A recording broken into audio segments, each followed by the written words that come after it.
አሰልጣኝ ሚኬል አርቴታ ከዛሬው እጅግ ተጠባቂ የለንደን ደርቢ ጨዋታ በፊት መግለጫቸውን ሰጥተዋል። እንደዚሁም ደግሞ ስለተጎዱ ተጫዋቾች አንስተዋል። ስለ ዊሊያም ሳሊባና ስለ ትሮሳርድ የተሰማው ነገርም በርካታ የአርሰናል ደጋፊዎችን አሳስቧል ማለት ነው። አርቴታ እንግዲህ ስለ ሳሊባና ስለ ትሮሳርድ ጭምር ተናግረዋል። ስለ ዛሬው አስተላለፍም ተናግረዋል። ስለ አምናው የኒውካስል ሽንፈት ስላልተናገሩት ነገር የለም። ከዛ በተጨማሪ ዛሬ ደግሞ የዴክላን ራይስ የልደት ቀኑ ነው። በልደት ቀኑ ነው እንግዲህ ቼልሲን በግማሽ ፍጻሜ የሚገጥመው ማለት ነው። የቼልሲው ተጫዋች ጋርናቾም ስለ ዛሬው ጨዋታ አርሰናልን በቀላሉ እናሸንፋለን ሲል መናገሩ እንግዲህ ብዙዎችን አስገርመዋል ማለት ነው። በቀጥታ እንግዲህ ወደ አርቴታ መግለጫ ነው መወስዳችሁ። አሰልጣኝ ሚኬል አርቴታ እንግዲህ መግለጫቸውን ሲጀምሩ ከተጎዱ ተጫዋቾች ነው የጀመሩት። በተለይም ስለ ፔሮ ሂንካፔና ሪካርዶ ካላፊዮሪ ነው መጀመሪያ እየተናገሩት። እንደዚህ ነው ያሉት። አዎ ሂንካፔና ካላፊዮሪ ከዛሬው ጨዋታ ውጪ ናቸው። ሂንካፔ ካጋጠመው ጉዳት ለውጥ እንዳለው እንደሌለው እስካሁን አላወቅንም። ምናልባትም ለጥቂት ሳምንት ከሜዳ ሊያርቀው ይችላል። ትክክለኛ ምን ያህል ጊዜ ያርቀዋል የሚለውን በዚህ ሰዓት እርግጠኛ ሆነን መናገር አንችልም ሲሉ እንግዲህ ተናግረዋል። ስለዚህ በዛሬው ጨዋታ ሂንካፔም ሪካርዶ ካላፊዮሪም አይኖሩም። ስለዚህ ምናልባትም የሁለቱን ስፍራ ማይልስ ሉዊስ ስኬሊ ተክቶ የመግባት እድሉ ሰፊ እንደሆነ እየተነገረ ነው የሚገኘው። ስለ ዊሊያም ሳሊባና ትሮሳርድ ሲናገሩ ደግሞ እንደገና ዊሊያም ሳሊባና ትሮሳርድ ለዛሬው ጨዋታ በአካል ብቃት ብቁ አይመስሉኝም። እናም ለዛሬው ጨዋታ ይድረሱ አይድረሱ አልታወቀም። ጉዳታቸው ምን ያህል ከባድ ነው ካላችሁኝ ያን ያህል ከባድ ጉዳት አይደለም። ነገር ግን የአካል ብቃታቸው ለዛሬው ጨዋታ ዝግጁ ይሆናል አይሆንም የሚለው እንግዲህ አልታወቀም። ብቁ የሚሆን አይመስለኝም ሲል እንግዲህ አርቴታ ሳሊባና ትሮሳርድ ምናልባትም ከዛሬው ጨዋታ ውጪ የመሆናቸው እድል ሰፊ እንደሆነ ተናግረዋል። ዊሎም ሆነ ትሮሳርድ እንግዲህ በፖርትስማውዙ ጨዋታ ከጨዋታ ውጪ የሆኑት እነሱን በቀላሉ ለማሳረፍ አስበን ሳይሆን ጥቂት የፊትነስ ችግር ስለነበረባቸው ነው። እናም ለዛሬው ጨዋታ ብቁ ይሆናሉ ብዬ አልጠብቅም ሲሉ እንግዲህ አርቴታ ተናግረዋል። ይህ ደግሞ ብዙዎችን እንግዲህ የአርሰናል ደጋፊዎችን ያሳሰበ ጉዳይ ነው። ምክንያቱም ሳሊባ የማይኖር ከሆነ ካላፊዮሪም የለም። ስለዚህ የአርሰናል የተከላካይ ስፍራ የሚመራው በቲምበር እንደዚሁም ደግሞ በማጋሌሽና ኖርጋርድ ከዛ በመቀጠል በማይልስ ሉዊስ ስኬሊ ነው። ይህ ደግሞ ለአርሰናል ትንሽ ከበድ ይላል። እንደምታውቁት በፕሪሚየር ሊጉ ላይ አርሰናል አቻ በወጣበት የቼልሲ ጨዋታ ላይም እንደዚሁ ሳሊባ በጉዳት እንዳልነበረም ይታወቃል። በዚህም ጨዋታ የመኖሩ እድል ጠባብ እንደሆነ የተገለጸ ሲሆን ስለዚህ የአርሰናል ተከላካይ ስፍራ ምናልባትም ሳስቶ ልንመለከተው እንደምንችል በዛሬ ምሽት ይጠበቃል ማለት ነው። ከዛ በመቀጠል እንግዲህ አሰልጣኝ ሚኬል አርቴታ ስለ ዋንጫ ማሸነፍ አስፈላጊነት ነው የተናገሩት። ይህንን አመለካከት እረዳለሁ፣ ነገር ግን ልንጋፈጣቸው የሚገቡ ብዙ ፈተናዎች አሉብን፣ እነሱንም በሙሉ አቅማችን ለመወጣት እንጥራለን ሲሉ የተናገሩ ሲሆን በተለይ የካራቦ ካፕ ዋንጫን ማሳካት ለውድድር ዓመቱ ያለውን ጥቅም በደንብ እናውቃለን፣ ለማሳካት እንታገላለን ሲሉ ተናግረዋል። ስለ ካይ ሃቨርት የተናገሩት አርቴታ ደግሞ ካይ ሃቨርት ናፍቆን ነበረም፣ የተመለሰበት መንገድ በአካላዊ ብቃት ዝግጁ መሆኑንና በራስ መተማመኑን ያሳያል። በጣም ብልህ ተጫዋች ነው። ከገባበት ከመጀመሪያው ቅስፈት ጀምሮ ከቡድን አጋሮቹ ጋር ተፈጥሯዊ በሆነ መንገድ የሚግባባ ተጫዋች መሆን ችሏል። ምን ያህል እንደሚወዱት መመልከት ይቻላል። ምክንያቱም በግብ አቅራቢያ ወይም በግብ ውስጥ በነበረበት ወቅት በተጠባባቂ ወንበር ላይ የነበሩት በሙሉ ደስታቸውን ሲገልጹ ነበር። እሱ ከኛ ጋር በመሆኑ ደስተኞች ነን፣ ብዙ ያግዘናል። አሁን ብቁ ሆኖ መቀጠል እንዲችል መርዳት አለብን። እግር ኳስ ዳግማዊ እድል ይሰጣል።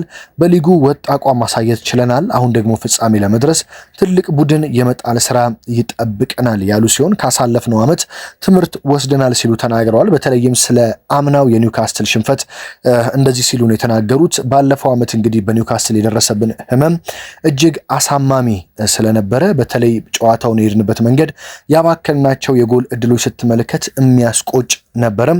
ነገር ግን በእርግጠኝነት ዘንድሮ የተሻለ ይሆናል። በተለይ እድሎችን መጠቀም ላይ ይበልጥ መስራት አለብን ሲሉ ተናግረዋል። ከዛ በመቀጠል ጋዜጠኞቹ እንግዲህ የቼልሲው አዲሱ አለቃ ስለ አርሰናል የሰጠው አስተያየት እንዴት ታየዋለህ ተብሎ ተጠይቆ ነበር። አርቴታ ታዲያ የኔ ተነሳሽነት አርሰናልን መርዳትና የእግር ኳስ ክለቡን መለወጥ ነው። ያ እንጂ ሰዎች የፈለጉትን ቢሉ ለኔ ግድ አይሰጠኝም። በእኔ ሁኔታ ማንም የፈለገውን ቢናገር አይመለከተኝም። ዋነኛ ቅዴ አርሰናልን ማሻሻልና የአርሰናልን ፕሮጀክት በመምራት ለዋንጫ ማድረስ ነው ሲሉ እንግዲህ አሰልጣኝ ሚኬል አርቴታ ስለዚህ ነገር መናገር እንደማይፈልጉ ተናግረዋል ማለት ነው። በመቀጠል ስለ ቡካዮ ሳካ ነው ያነሱት። ቡካዮ ሳካ በተከታታይ ዘንድሮ እያሳየ ያለው ተጽዕኖ አስደናቂ ነው። በአንድ ተጫዋች ይህንን ቦታ ያለማቋረጥ ሲጫወት ማየት በጣም ከባድ ነው። ምክንያቱም እንደምታውቁት ቦታው ጉዳት የሚበዛበት ግጭት የሚበዛበት ቦታ ነው። ቡካዮ ሳካ ግን ያለማቋረጥ ለአርሰናል በተደጋጋሚ በሁሉም ጨዋታዎች ይህንን ግልጋሎት እየሰጠ ይገኛል። ለቡድኑም ሆነ በሱ አካባቢ ላሉ ይህንን መደገፍ በጣም ጥሩ ነው። በዚህ ውድድር ዓመት ሳካ በጣም አሪፍ ነው ብዬ አስባለሁ። ዋንጫ እንድናሳካ ከሚረዱን ተጫዋቾች መካከል ዋነኛው ነው። ስለዚህ በዘንድሮ ውድድር ዓመት ለዋንጫ የምናደርገው ጉዞ በቡካዮ ሳካ ጭምር የሚታገዝ ነው ሲሉ እንግዲህ ስለ ቡካዮ ሳካ ያላቸውን እምነት ገልጸዋል ማለት ነው። በሌላ በኩል የቼልሲው ተጫዋች ጋርናቾ እንግዲህ ስለ አርሰናል ሐሳቡን ሰጥቷል። ይህ ጨዋታ ከባድ እንደሆነ ሁላችንም እናውቃለን። ነገር ግን እኛ ቼልሲዎች ነን፣ ለዓለም ሕዝብ የትኛውንም ቡድን ማሸነፍ እንደምንችል አሳይተናል። ስለዚህ እነሱንም ማሸነፍ እንችላለን። ለምሳሌ ከባርሴሎና ጋር ስንጫወት ያሳየነው ብቃት እንዴት እንዳሸነፍናቸው ማንም ያውቃል። እንዲሁም በሊጉ ከአርሰናል ጋር በሜዳችን በ10 ተጫዋቾች ገጥመናቸው በጎዶሎ ሆነን ከነሱ ተችለን መጫወት ችለናል። በእነዚህ ሁለት ጨዋታዎች እኛ እጅግ ምርጥ ቡድን እንደሆነን አሳይተናል። ስለዚህ እኛ አሁንም ዛሬ ምሽት እነሱን ማሸነፍ እንችላለን። ልክ እንደ አርሰናል ካለ ቡድን ጋር ስትጫወት ትልቅ መነሳሳት አለ። ይህ ምንም ጥያቄ የለውም። ልክ ከእንደዚህ አይነት ቡድን ጋር ስንጫወት ይበልጥ ለድል ትነሳሳለን። ከሌሎች ቡድኖች ጋር ከምናደርገው ጨዋታ ይበልጥ ልክ ለእንደዚህ አይነት ጨዋታዎች ሞቲቬት እንሆናለን። አሁን ሙሉ ትኩረታችን የዛሬውን ጨዋታ ስለማሸነፍ ነው። እናም ደግሞ እንደምናሸንፍ ተስፋ አለኝ ሲል እንግዲህ ተናግሯል ማለት ነው ጋርናቾ። በነገራችን ላይ በዛሬው ዕለት የመድፈኞቹ ወሳኝ ተጫዋች ዴክላን ራይስ ልደቱን የሚያከብርበት ቀን ነው። ታዲያ ዴክላን ራይስ በዛሬው የልደት ቀኑ እንግዲህ አርሰናልን ለፍጻሜ ለማሳለፍ ከፍተኛ እንግዲህ ትግል ይጠብቀዋል ተብሎ ይጠበቃል። በተለይም ዘንድሮ በአርሰናል ቤት ይህ እንግሊዛዊ የመሃል ሜዳ ሞተር ዴክላን ራይስ እንግዲህ እያሳየ የሚገኘው ብቃት እጅግ የሚያስመሰግነው ነው። ታዲያ በዛሬውም ጨዋታ ትልቅ ልዩነት ይፈጥራል ተብሎ እየተጠበቀ ይገኛል። ዴክላን ራይስ በዛሬው ጨዋታ ቋሚ ሆኖ እንደሚጀምር ነው መረጃዎች የሚያሳዩት።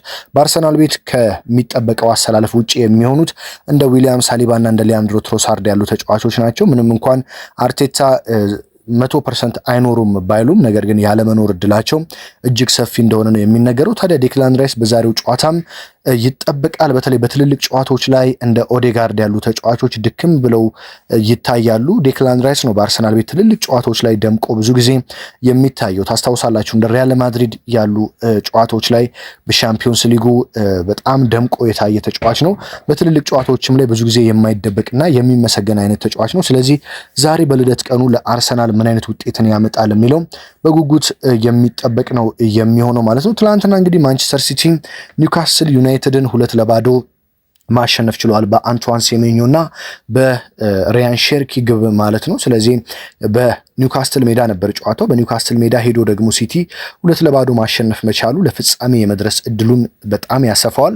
ምክንያቱም ደርሶ መልሱ ቀጣይ ጨዋታ በሜዳው ኢታድ የሚያደርገው ስለሆነ በሜዳው ደግሞ በቀላሉ በኒውካስትል ይሸነፋል ተብሎ አይጠበቅም። ስለዚህ ምናልባትም ሲቲ አንደኛው የካራቦ ካፕ የፍጻሜ ተፋላሚ የመሆን እድሉ ሰፊ ነው ማለት ነው። ታዲያ አርሰናል ደግሞ ቼልሲን አሸንፎ ለፍጻሜ ማለፍ የሚችል ከሆነ ከሲቲ ጋር የመገናኘት እድሉ ይሰፋል። ስለዚህ ከሲቲ ጋር ዘንድሮ በጣም ለበርካታ ዋንጫዎች ይፎካከራሉ ተብሎ ነው የሚጠበቀው።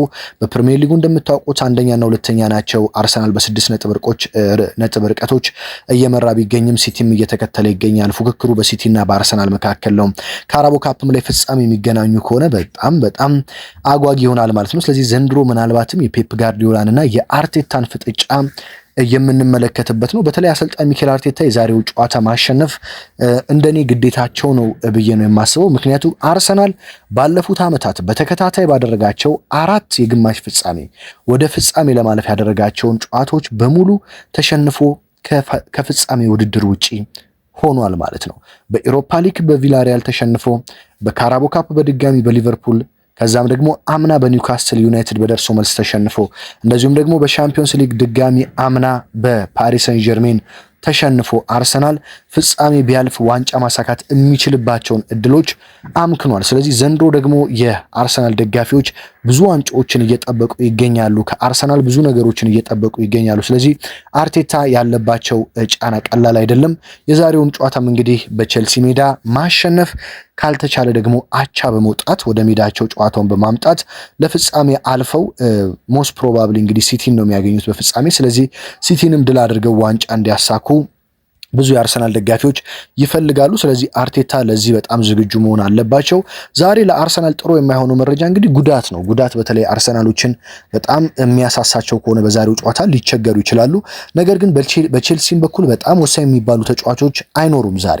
ለምሳሌ ሞሰስ ካይሴዶ በቀይ ካርድ ምክንያት በቅጣት ምክንያት አይኖርም። እንደዚሁም ደግሞ ማርክ ኩክሬላም በቀይ ካርድ ምክንያት አይኖርም። ስታቪዮ ጉዳት አይኖርም። ኮልዊል በጉዳት አይኖርም። እንደ ኮል ፓልመር እና ማሎ ጉስቶ ያሉ ተጫዋቾችም የመኖር እድላቸው አጠራጣሪ ነው። ስለዚህ ቼልሲም እንደ አርሰናል ብዙ ተጫዋቾችን በጉዳትና በቅጣት ስለሚያጣ አርሰናል ይህንን እድል መጠቀም አለበት። ምክንያቱም የአርሰናል የተቀያሪ ወንበር ተጫዋቾች ከቼልሲ ስለሚሻሉ ማለት ነው።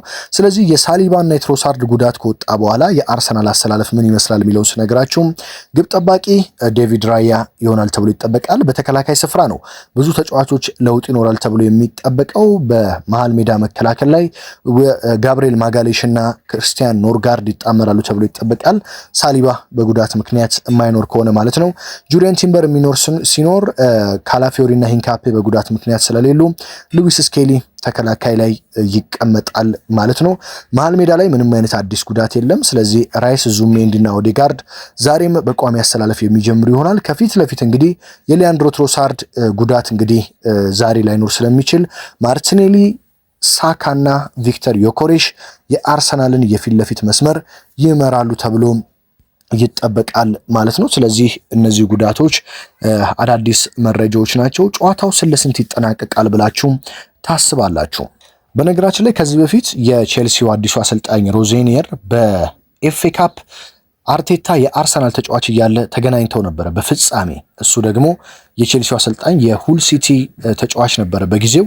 ታዲያ አርሰናል ያንን ጨዋታ አሸንፎ ነበረ የኤፍኤ ካፕ ዋንጫን አርቴታ አምበል ሆኖ የአርሰናል ዋንጫውን በማሳካት ከኚህ አሰልጣኝ መቀማት የተቻለው ማለት ነው። አርቴታስ ዛሬ ይህንን በእኛ አሰልጣኝ ላይ በተጫዋችነት ያላቸውን የበላይነት ደግሞ በአሰልጣኝነትስ ያስቀጥሉታል የሚለው የሚጠበቅ ነው። በተለይ እንደኔ አርቴታ የዋንጫ ሜንታሊቲ የዋንጫ አስተሳሰብ አለው ወይ የሚለውን በደንብ የምናይበት ነው። ባለፉት ዓመታት ለዋንጫ እየደረሰ ሲርቅ አርቴታ ምናልባትም ተጫዋቾች ስለሌሉ ጉዳት ስለሆነ በሚል ብዙ ምክንያቶች ይሰጡ ነበር። አሁን ግን ለአርቴታ ሁሉም ነገር ተሟልቶላቸዋል። በርካታ ተጫዋቾች አሏቸው።